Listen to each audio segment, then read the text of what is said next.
Hello mga kaibigan, tinatanggap namin kayong lahat sa aking channel. Nandito ako kasama ang mga pinakabagong development tungkol sa Ken Yaman at Ozgay Girl. Isang hindi inaasahang unang reaksyon ang nagmula kay Ken Yaman sa huling panayam ni Ozgay Girl. Gumawa ng napakahalagang hakbang si Ozgay Girl upang malutas ang mga problema sa pagitan ni Ozgay Girl at Ken Yaman at pinuri si Ken Yaman. Narito ang reaksyon ni Ken Yaman sa huling pahayag ni Ozgay Girl. Ang unang inaasahang reaksyon ay nagmula kay Yaman, na nagbukas ng panayam pagkatapos ng Ozgay Girl.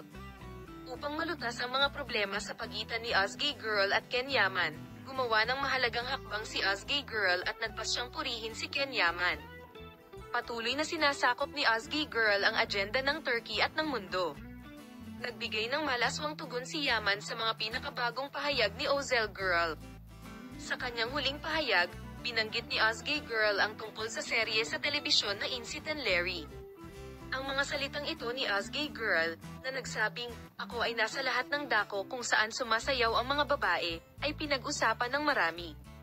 Maraming tao ang pamuna sa sitwasyong ito sa mga sumusunod na salita. Ang serye ay nagsasabi tungkol sa isang nightclub kung saan ang mga kababaihan ay napipilitang sumayaw at ang mga paghihirap na kanilang nararanasan doon. Tutol ang ilang grupo sa pagpapabuti ng sitwasyong ito. Maraming tao ang nag-iisip na ang seryeng ito ay naghihikayat sa buhay club. Sa makatuwid, ang mga salita ni Ozgay Girl ay nagdulot ng maraming reaksyon. Nang maglaon, gumawa si Ozgay Girl ng isang bagong pahayag at ipinaliwanag na ang kanyang mga salita ay hindi naiintindihan.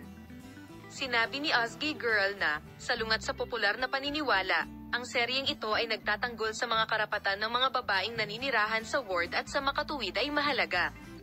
Nakatanggap din ng malaking suporta ang mga pahayag na ito ni Ozgay Girl.